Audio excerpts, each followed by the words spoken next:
이 시간 자리에서 일어나셔서 하나님의 말씀을 함께 보시겠습니다.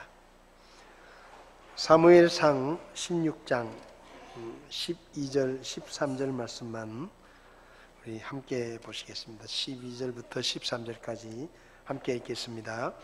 그가 사람을 보내어 그를 데려왔는데 이제 그는 혈색이 좋으며 아름다운 용모를 지녔고 보기에 잘생겼더라. 주께서 이르시되 이 사람이 크니 일어나 그에게 기름을 부으라 하시니라. 이에 사무엘이 기름불을 취하여 그의 형제들 가운데서 그에게 기름을 부으니 그날 이후로 주의 영께서 다윗에게 임하시니라. 이에 사무엘이 일어나서 라마로 가니라. 아멘. 잠시 기도하겠습니다. 살아계신 하나님 아버지, 세상이 되어져 가는 것을 볼 때 우리 주님께서 다시 오실 때가 점점 가까이 와 있음을 저희가 기억합니다.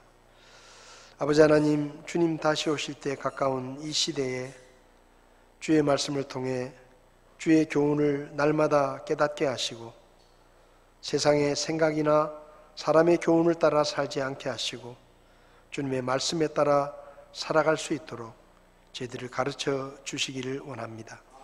오늘도 주의 말씀을 함께 나눌 때 주의 성령님께서 우리 각 사람에게 친히 말씀하시고 이 말씀이 우리의 삶 가운데 기준이 될 수 있도록 주께서 도와주시옵소서. 부족한 총을 주님께서 써주시기 원하며 예수님의 이름으로 기도했습니다. 아멘. 자리에 앉으시겠습니다. 선진들의 믿음을 회복하라라는 주제로 저희가 올해 말씀을 나누고 있는데 지난 시간부터는 다윗의 믿음에 대해서 살펴보고 있습니다. 다윗은 하나님께 인정받는 믿음의 사람이었다라는 말씀을 지난 시간에 드리면서 어쩌면 다윗은 아버지나 형제들이나 심지어 자기 장인이나 아내나 아들까지도 다윗을 인정해 주지 않고 다윗을 무시했지만 그렇지만 다윗은 결정적으로 하나님 앞에 인정받는 그런 믿음의 사람이었다라는 말씀을 드렸습니다. 내 마음에 맞는 사람이다. 지난 시간에 말씀드린 것처럼 내 뜻 바로 뒤에 서 있는 사람이다.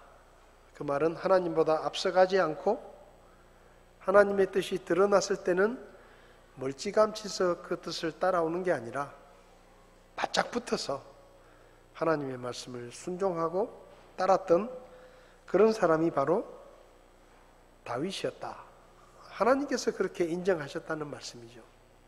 그가 아버지에게 또 형제들에게 장인과 아내에게 심지어는 아들에게까지 무시를 당하고 인정을 받지 못했지만 다윗은 하나님 앞에 인정받는 그런 믿음의 사람이었다.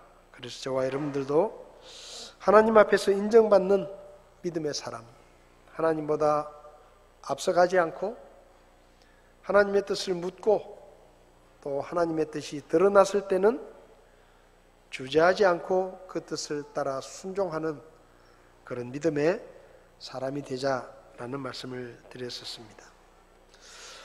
오늘 본문의 말씀을 통해서는 하나님이 함께 하심을 믿는 믿음을 회복하라라는 제목으로 말씀을 드리려고 합니다. 여러분은 하나님께서 정말로 여러분과 함께 계신다고 믿고 계시나요? 그렇게 믿으십니까? 지난 한 주간 동안 하나님께서 정말로 나와 함께 계시는구나. 하나님은 그저 멀리 하늘에 계신 하나님, 저 멀리에서 나를 지켜보시고 그런 하나님이 아니라 지금 여기에 바로 내 곁에 하나님이란 분이 정말로 함께 계시는구나.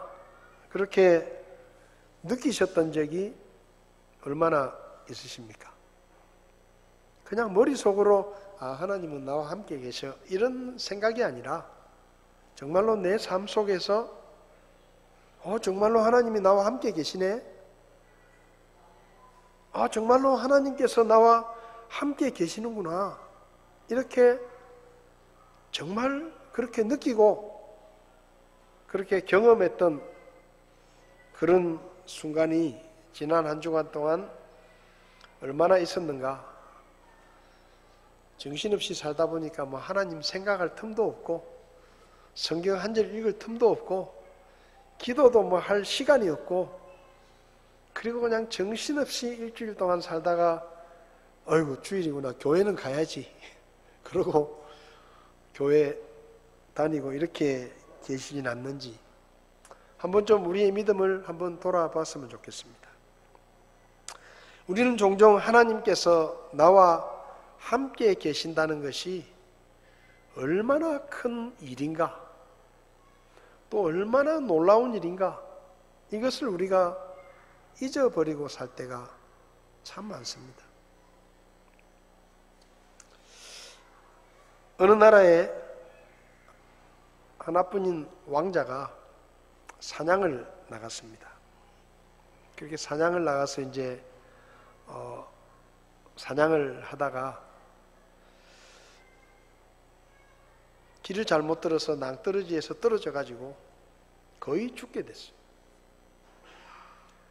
그 신하들이 막 찾아도 찾지를 못했습니다. 그래서 날은 어두워지고 이 왕자는 낭떠러지에서 떨어진 채 가쁜 숨을 내쉬면서 죽어가고 있었습니다.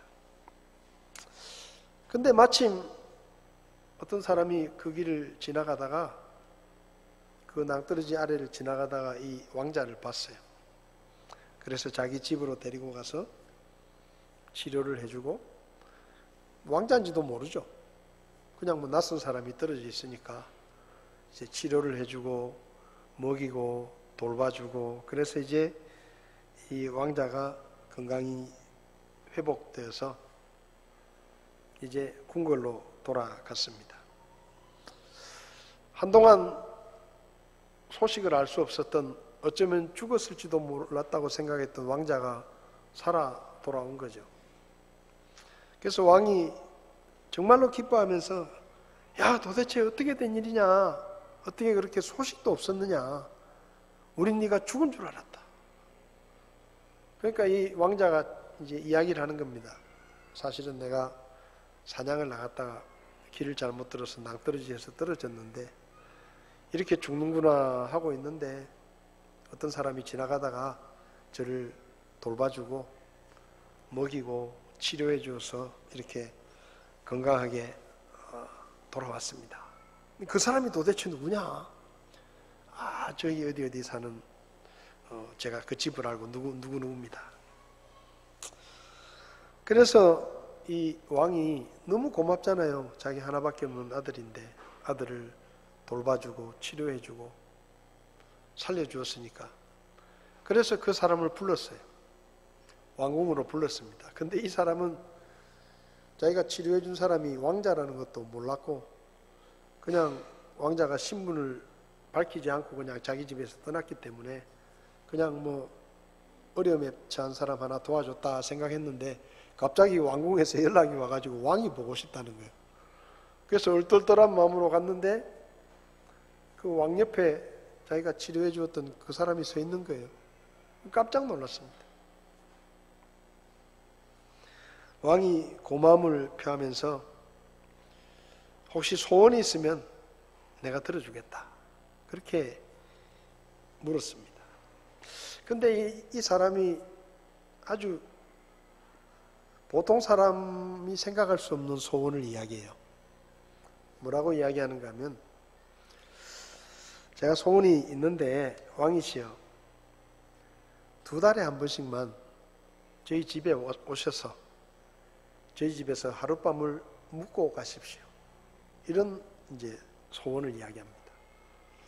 그러니까 2달에 한 번씩 자기 집에 와서 자기 집에서 하룻밤을 주무시고 이렇게 다시 왕궁으로 돌아가라는 거죠.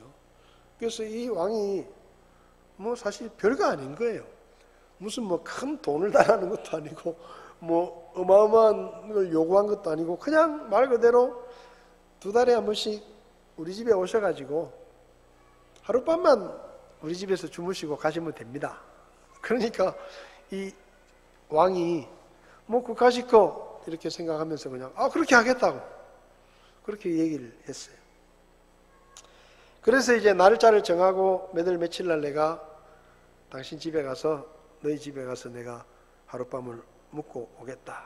그러고 이제 날짜를 정하고 이 사람이 돌아갔습니다. 마침 정해진 날이 돼가지고 왕이 마차를 타고 많은 신하들을 거느리고 이제 그 집을 찾아가는 겁니다. 근데 그 집을 가다 보니까 그 집이 조금 시골에 있어가지고 그 집에 들어가는 길이 너무 좁아서 마차가 그리 들어갈 수가 없는 겁니다. 그러니까 이 왕이 그 집에 가는 길이 너무 좁으니까 수많은 신하들이 또 따라오고 이러는데 길이 너무 좁으니까 너무 불편한 거예요. 그래서 옆에 요즘으로 말하면 국토부 장관 좀 되는 사람한테 야 여기 길이 안 좋으니까 길을 좀 내줘라. 그 사람 집에까지 갈 수 있는 길을 좀 내줘라. 이 너무 좁아가지고 우리가 못 들어간다. 그래가지고 공사가 시작해요. 길이 딱 뚫렸습니다. 근데 이제 어떻게 해가지고 들어갔는데 그 집이 너무 작은 거예요. 너무 집이 초라한 겁니다. 그냥 그 사람 부부가 겨우 살만한 조그마한 집이에요.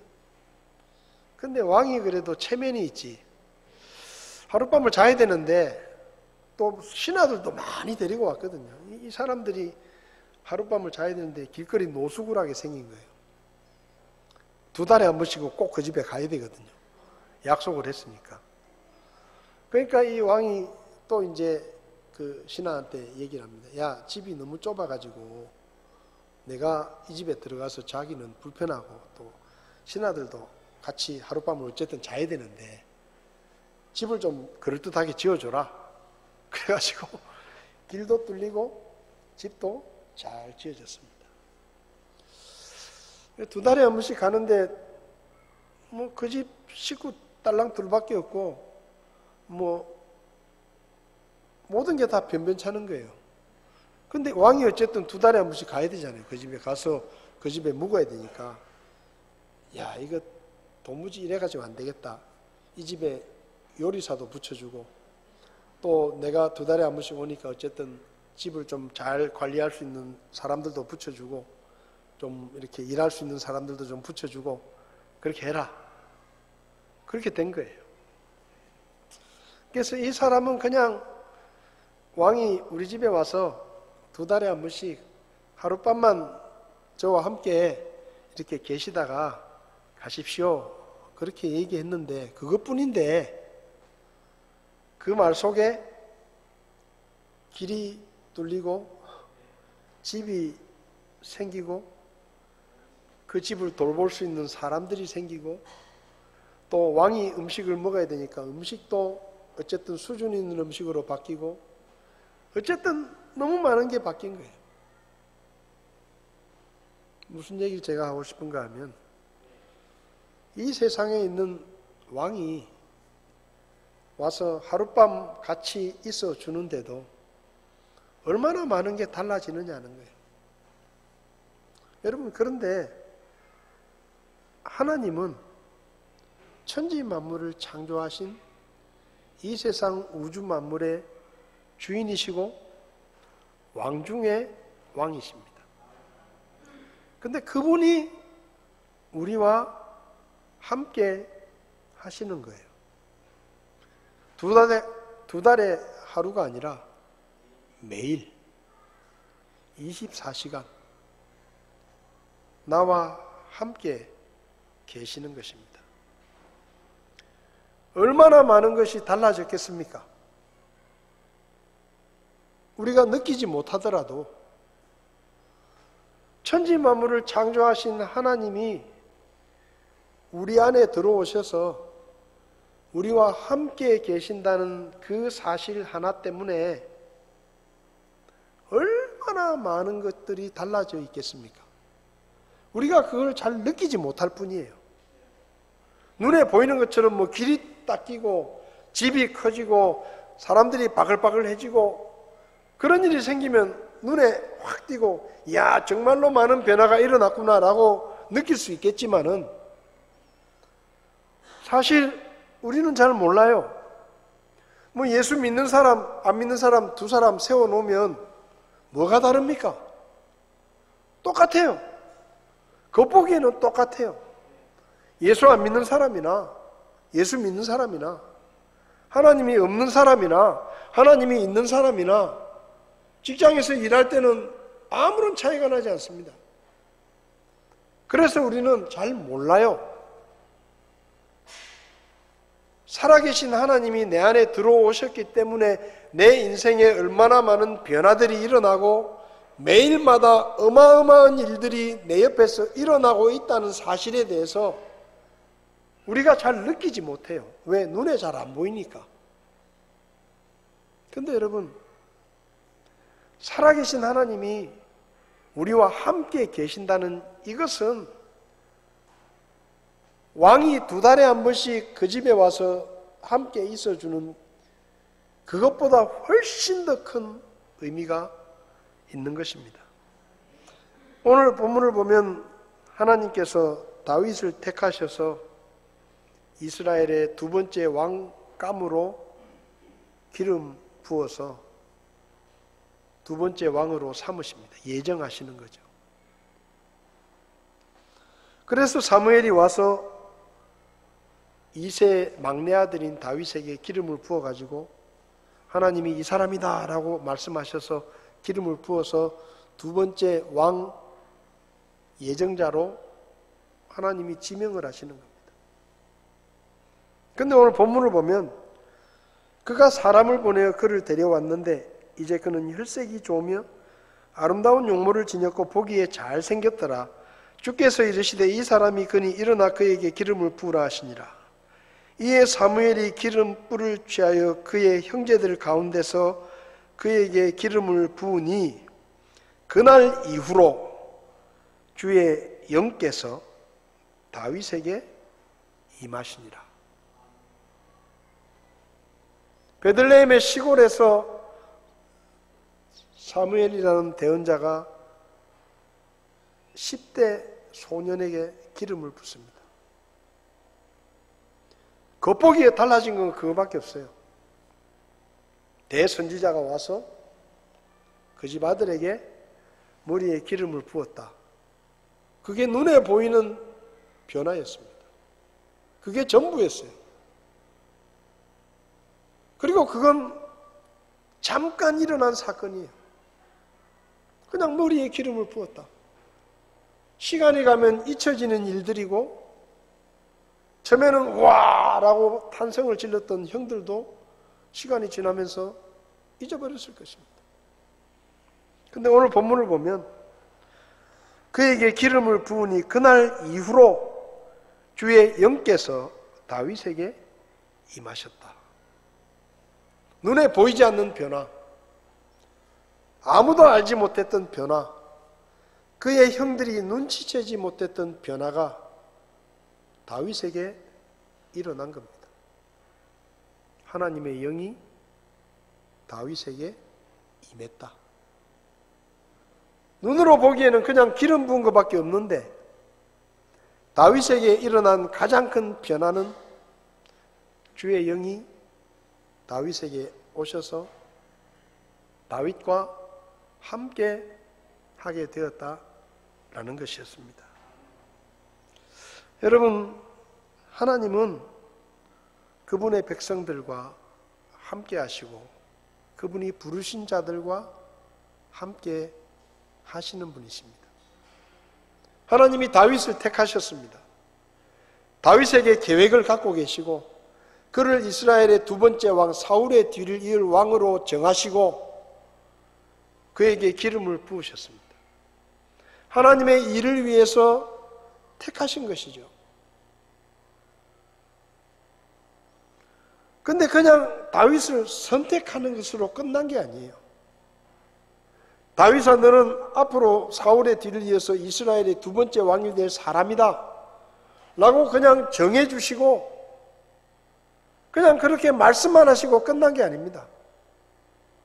주의 영을 보내셔서 그날 이후로 다윗과 함께 하도록 하신 것입니다.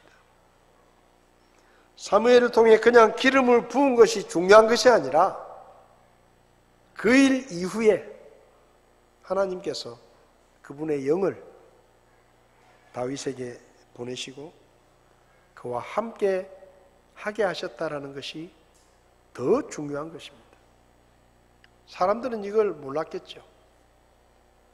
그 아버지도 그 형제들도 그냥 눈에 보이는 대로 내 막내 아들이 내 막내 동생이 그냥 대선지자에게 기름을 부어서 이렇게 저런 일이 일어났구나.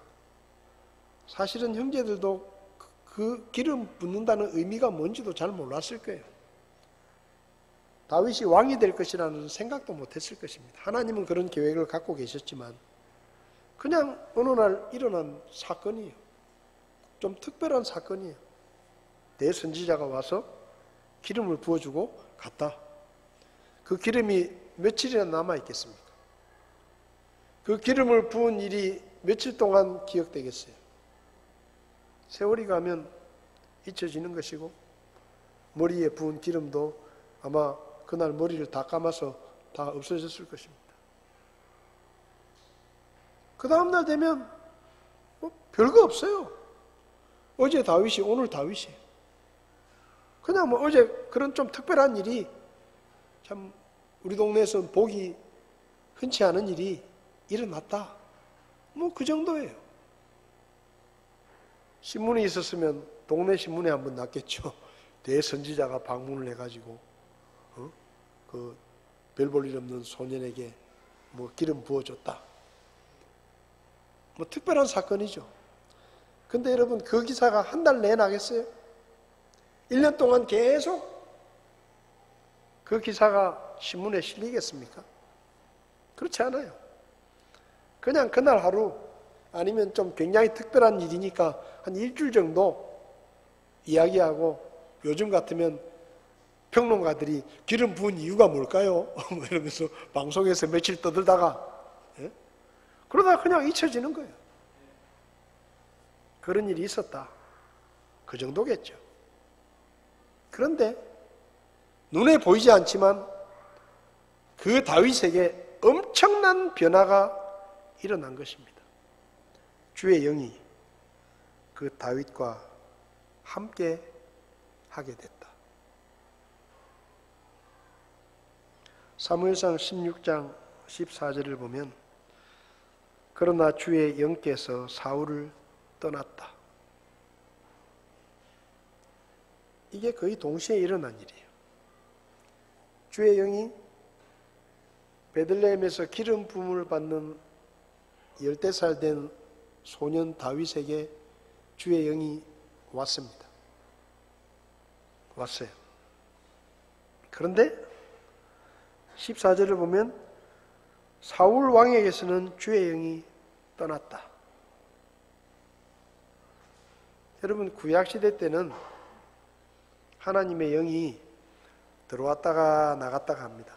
들어왔다가 나갔다가 필요하면 들어왔다가 그 영이 할 일이 다 끝나면 떠나요.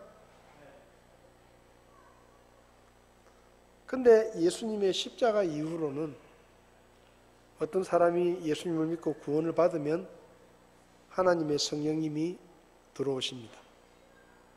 근데 한번 들어오신 성령님은 떠나지 않아요. 우리가 하나님의 나라에 갈 때까지 계속해서 우리와 함께 계십니다. 왜 그런지 아세요? 구약시대 때는 아무리 잘나봤자 하나님의 백성이고 신약시대 때는 아무리 못나도 하나님의 자녀예요. 아들, 딸이에요. 여러분 성경에 다윗을 하나님의 아들이라고 부른 적이 없습니다. 다윗은 살아있는 동안에 하나님의 아들이 되지 못했어요. 그냥 하나님의 사람, 하나님의 백성은 됐지만 그런데 우리는 예수님의 십자가 이후에 우리가 태어났기 때문에 예수님을 믿고 구원을 받으면 하나님의 아들, 딸이 되는 권세를 주시고 우리가 하나님의 아들, 딸이 돼요. 그래서 하나님은 그분의 성령을 우리에게 완전히 보내시고 떠나지 않게 하시는 거예요. 왜? 아들, 딸이니까. 왕이 아니에요. 그냥 잠깐 쓰다가 버리는 왕이 아니에요. 하나님의 영이 들어갔다가 쓸모없으면 떠나버리는 그런 존재가 아니다 이 말이에요. 우리는 하나님께서 친히 그분의 호적에, 그분의 생명책에 우리의 이름을 기록하시고 우리를 아들, 딸이라고 부르시고 너는 이제부터 나를 아버지라고 불러도 좋다라고 허락하신 하나님의 아들, 딸이 됐기 때문에 하나님의 영이 들어왔다가 쓸모없으면 우리를 버리시는 게 아니에요. 영원히 우리와 함께 주님의 나라에 갈 때까지 떠나지 않으십니다. 여러분, 어느 게 더 큰 축복 같습니까? 아브라함이 받았던 복, 다윗이 받았던 축복. 여러분, 아무리 모세가 잘나고 아브라함이 잘났어도 그들은 하나님 앞에 아버지라고 부르지 못했습니다. 그런데 우리는 주저함없이 아버지 하나님. 얼마나 좋아요. 유대인들은 여호와라는 이게 하나님의 이름인데 여호와라는 이름을 말로 하지 못했습니다. 차마 글로는 쓰지만 말로는 여호와라고 하나님의 이름을 부를 수가 없었어요. 그래서 입 밖으로 여호와라는 말을 뱉지도 못했어요. 그런데 우리는 여호와가 뭐예요? 아버지. 하나님만 보면 아버지, 아빠, 마음대로 불러도 되는 거예요. 그래서 우리에게 성령님을 주시고 다시는 떠나지 않는 우리와 함께 하시는 하나님이 되신 겁니다.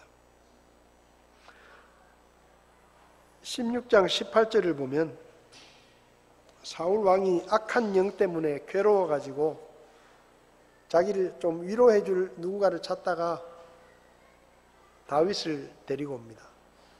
이 아이가 악기를 연주를 잘하니까 왕에게 도움이 될 것 같습니다. 그래서 이제 다윗을 데리고 오는데 그 다윗을 추천하는 사람이 사무엘상 16장 18절을 보면 그때 신하들 중에서 한 사람이 응답하여 이르되 보소서 내가 베들레헴 사람 이새의 아들을 아는데 그는 솜씨 있게 하프를 탈 줄 알고 또 강하고 용맹한 자요 전사요 일에 분별력이 있으며 단정한 자입니다. 여러분, 사울 왕의 신하 중에 한 사람이 베들레헴에 사는 이새의 아들 다윗을 내가 좀 압니다 하고 추천을 하는 거예요. 잘 알겠죠? 잘 아니까 추천을 하는 거 아닙니까? 그 애가 악기를 잘 다룹니다. 아마 그 애를 데리고 오면 왕이 도움이 될 겁니다. 근데 마지막에 뭐라고 말하는가 하면 주께서 그와 함께 계시나이다. 이 기가 막힌 말이에요. 앞에 다 좋다 이 말이에요. 악기를 잘 다룹니다. 성실합니다. 지혜가 있습니다. 용기도 있습니다. 단정하고 자기 관리를 잘합니다. 근데 주께서 그와 함께 계십니다. 표가 났다는 것입니다. 하나님의 영이 그와 함께 있다는 것이 그냥 눈에 보이지 않는 사건으로 일어나고 끝난 것이 아니라 그 이후로 다윗의 삶 속에서 하나님이 함께 하신다는 것이 드러났다는 거예요. 그래서 이 신하가 이렇게 말하는 겁니다. 여러분, 우리가 예수님을 믿고 구원받고 나면 겉모습은 하나도 달라지지 않을지 모릅니다. 근데 사람들이 알아요. 뭘 아는지 아세요? 저 사람? 이제 우리와 같은 사람이 아니야. 우리와 같은 이 세상에 속한 사람이 아니야. 이걸요, 안 믿는 사람들이 알아요. 알아요. 그래서 신기한 일이 뭐냐? 예수 믿기 전에는 그렇게 친하고 잘 어울렸던 친구들이 예수 믿고 구원받고 나면 나를 대하는 태도가 달라져요. 달라져요. 내가 예수 믿었다는 것을 별로 좋아하지 않아요. 내가 구원받았다는 것을 별로 좋아하지 않아요. 내가 자기들하고 같이 술 마시고 놀아주고 어울려주고 하던 사람이 변했는데 그걸 좋아하지 않아요. 그래서 비난하고 조롱하고 어쨌든 우리가 예수님을 믿는 것을 방해하려고 애를 쓰는지 모릅니다. 전에는 그렇게 친했던 친구들인데 어느 날부터 나를 괴롭히기 시작해요. 나를 힘들게 해요. 전에는 그렇게 친했는데 왜? 알거든요. 이제 쟤는 더 이상 우리나라 백성이 아니야. 우리와 같은 편이 아니야. 쟤는 다른 편이야. 우리하고 별로 안 좋아하는 편이야.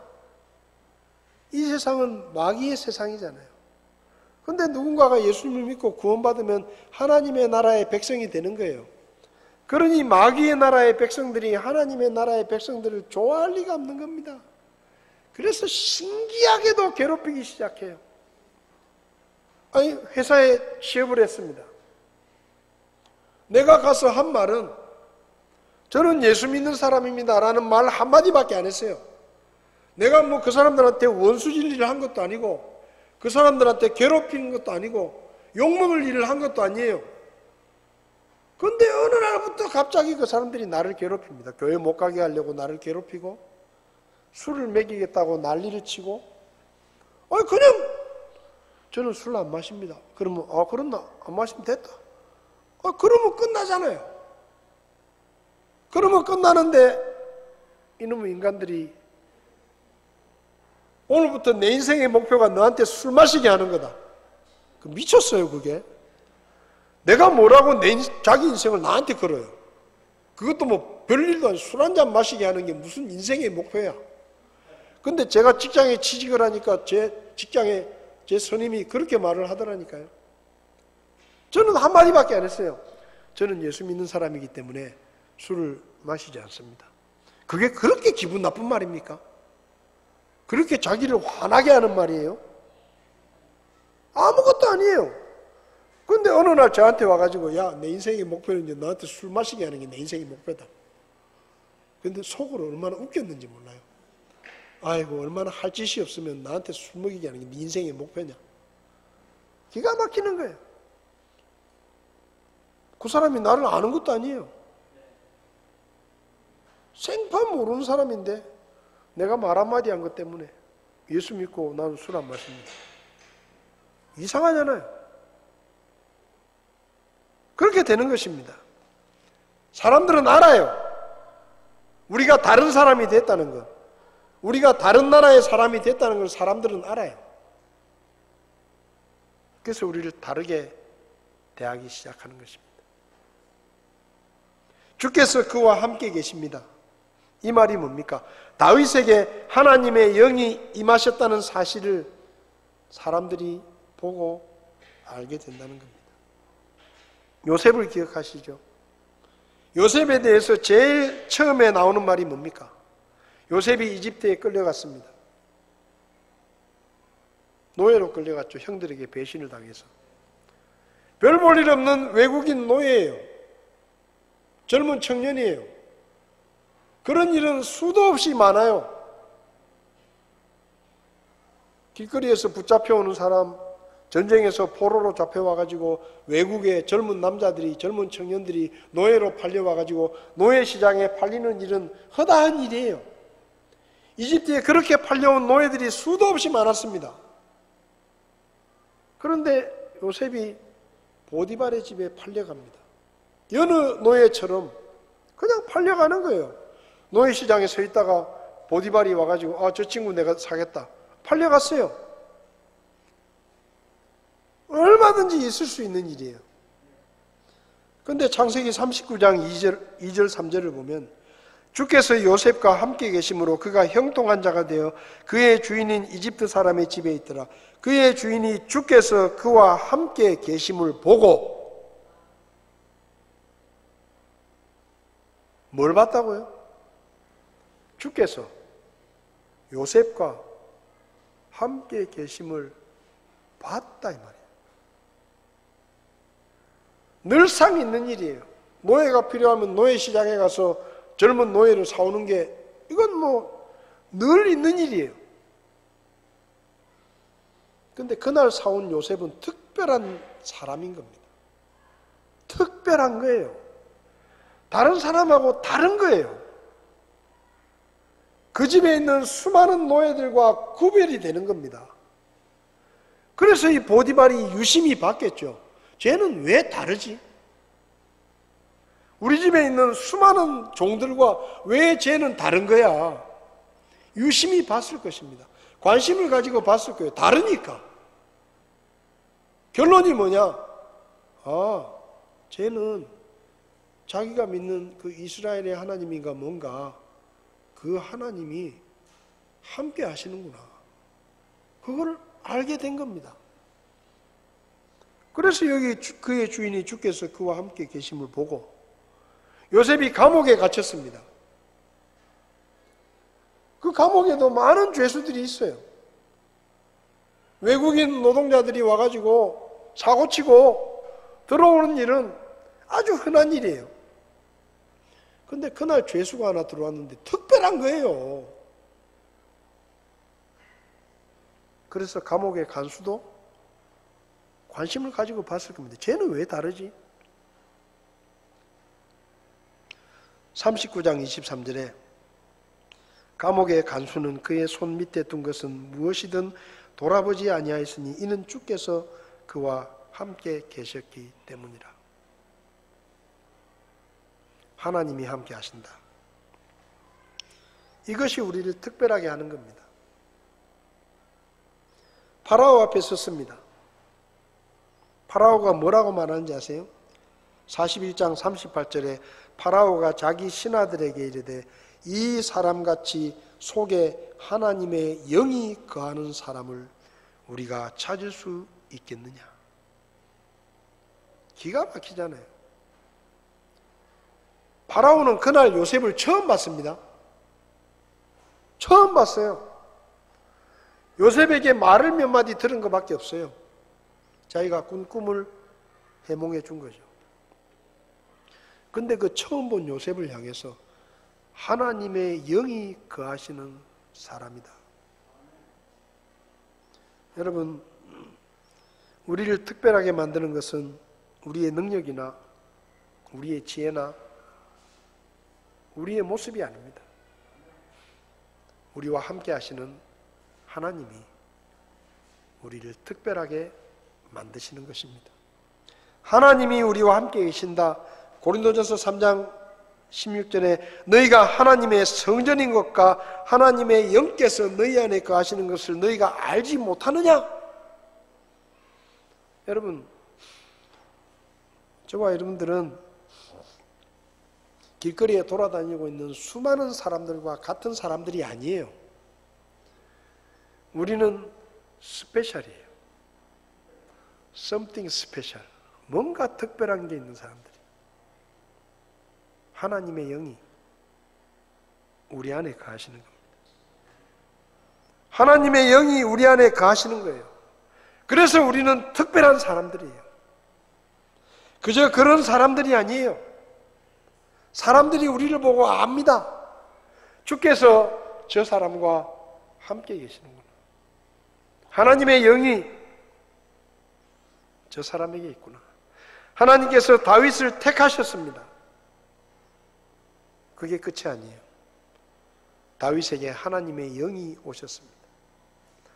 하나님께서 죄인이었던 저와 여러분들을 구원해 주셨습니다.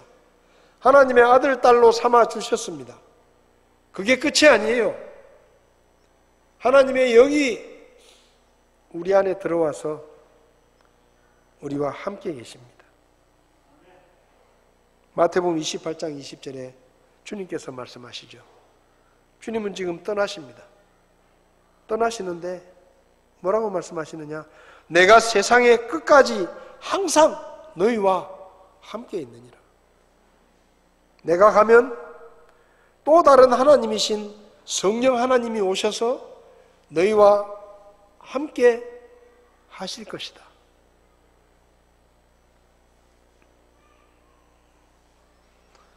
제갈스 목사님이란 분이 이런 말을 했습니다. 많은 그리스도인들이 신앙생활을 하면서 지치는데 왜 지치느냐? 하나님과 함께 일하려고 하지 않고 하나님을 위해서 일하려고 하기 때문이다. 말이 좀 어렵지만 하나님을 위해서 내가 뭔가를 해야 된다고 생각하니까 늘 피곤한 거예요. 지치는 거예요. 왜? 나는 힘도 없고 능력도 별로 없는데 그걸 가지고 하나님을 위해서, 하나님을 만족시키기 위해서 뭔가를 해야 된다고 열심히 뛰어다니니까 힘들죠. 그게 쉽겠어요? 제갈스 목사님이 얘기하는 거예요. 하나님과 함께하면 쉬운데 하나님을 위해서 자기 힘으로 하려고 하니까 지치고 힘드는 거예요. 우리는 부족하고 약합니다. 모자랍니다. 우리가 완전하지 않아요. 우리는 쉽게 넘어지고 우리는 쉽게 실망하고 낙심하고 상처를 받고 별거 아닌 일에도 시험을 받고 넘어지고 깨지고 우리는 그래요. 그런 우리가 하나님 앞에 어떻게 쓰임받을 수 있느냐? 하나님이 함께 계시기 때문에. 저는 절대로 제가 혼자 뭘 하려고 하지 않습니다. 저를 잘 알아요. 제가 부족하고 어리석고 미련하고 실수도 많고 약점도 많아요.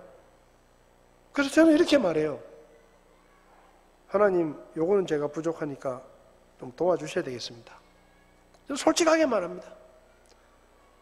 하나님, 이거는 제가 감당이 안 되니까 하나님이 좀 어떻게 좀 해주셔야 되겠습니다. 저는 그런 얘기를 하나님 앞에 부끄럽지 않게 합니다. 왜요? 함께 하시는 거잖아요, 저하고. 뭐 하려고 그분이 함께 하시겠어요?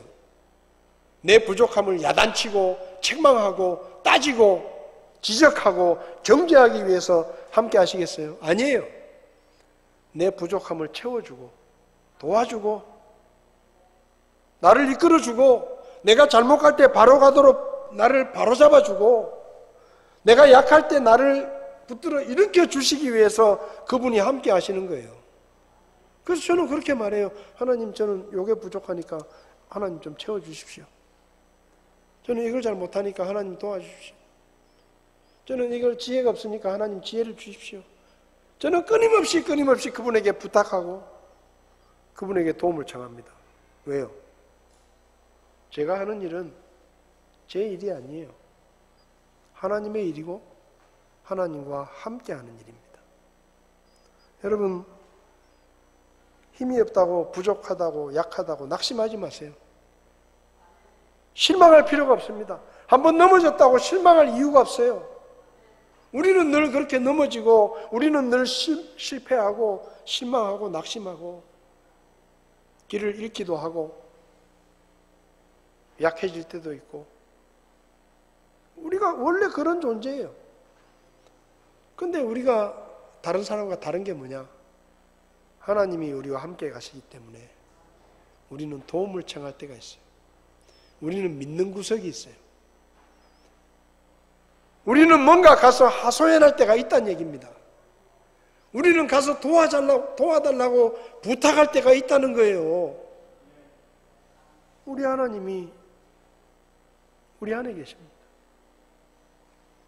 힘이 들면 힘들다고 말하고 주님 품에서 좀 쉬세요. 그거 나쁜 거 아니에요. 쉬는 게 죄입니까?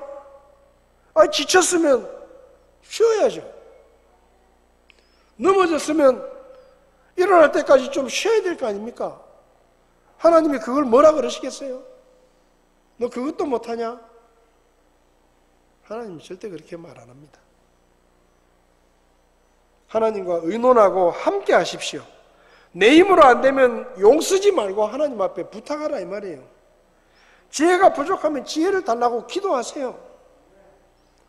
힘들면 힘들다고 말하고 슬프면 슬프다고 말하고 울고 싶으면 가서 울고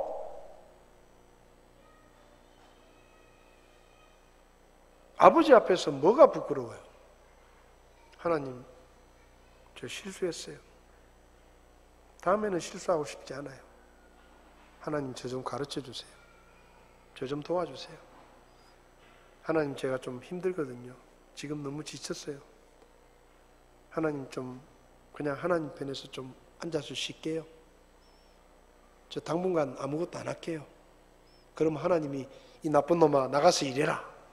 우리를 쫓아내시겠어요? 저는 그런 하나님을 믿지 않습니다. 내가 지쳐서 하나님 앞에 가서 하나님 저 좀 실랍니다. 그러면 하나님이 품어주시고 광야에 나가서 하나님 저 차라리 죽여주십시오.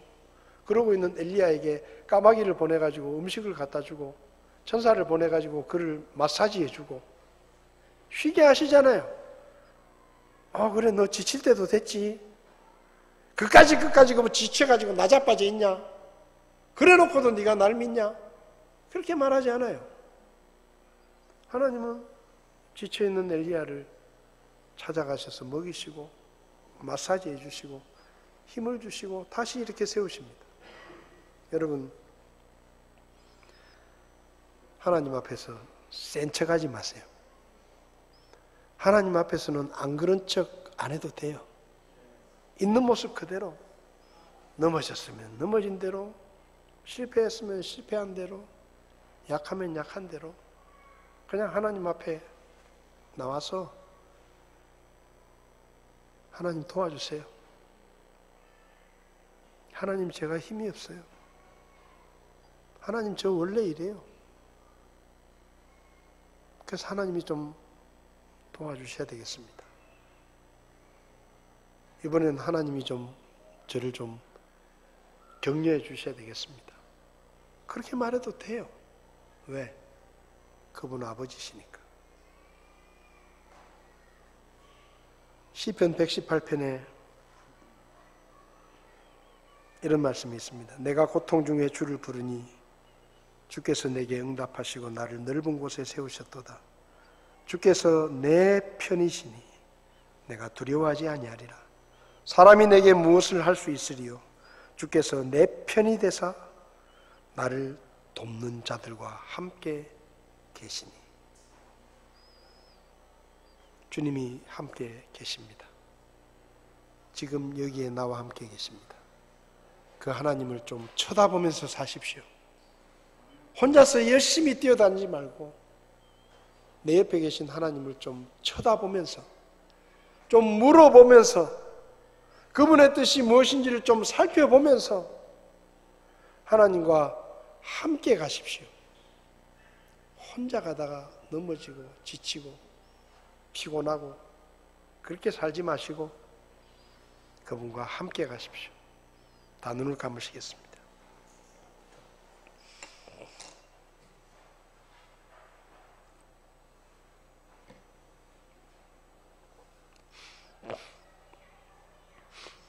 믿음 생활하는 게 쉽지 않습니다. 예수 믿는다고 항상 팔팔한 것도 아니고 항상 기쁘고 즐거운 것도 아니고 힘이 남아도는 것도 아니고 지치지 않는 것도 아닙니다.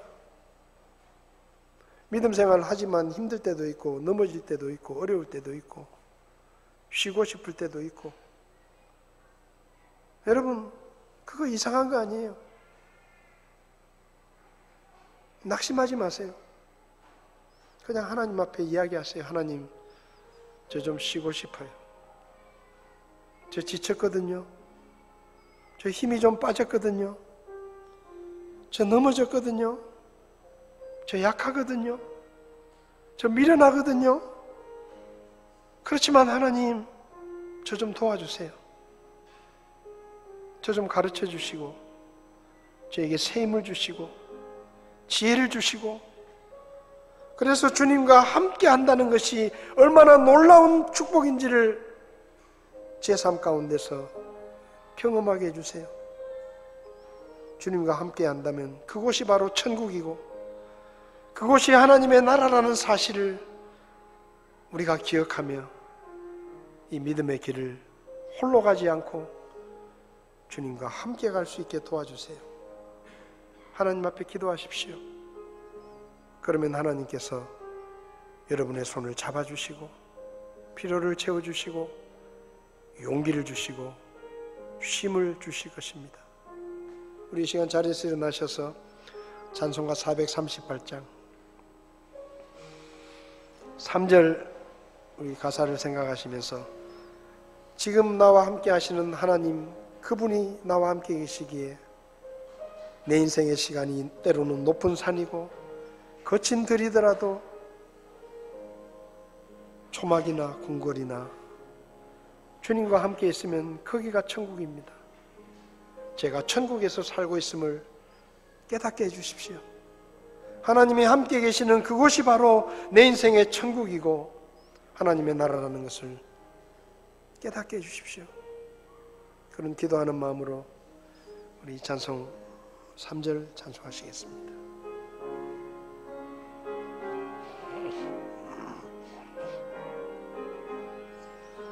높은 산이 거친 들이 초막이나 궁궐이나 내 주 예수 모신 곳이 그 어디나 하늘나라 할렐루야 찬양하세 내 모든 죄 사함받고 주 예수와 동행하니 그 어디나 하늘 할렐루야 할렐루야 찬양하세 내 모든 죄 사함받고 주 예수와 동행하니 그 어디나 하늘나라. 기도하시겠습니다. 하나님 아버지, 영원히 멸망할 죄인이었던 저희들이었습니다. 소망이 없었고 아무런 희망이 없었던 저희들을 불쌍히 여기시고 예수 그리스도의 십자가의 보혈의 공로로 우리를 구원하시고 하나님의 아들 딸로 삼아주시고 성령님을 보내셔서 우리와 함께 살게 하시니 감사합니다.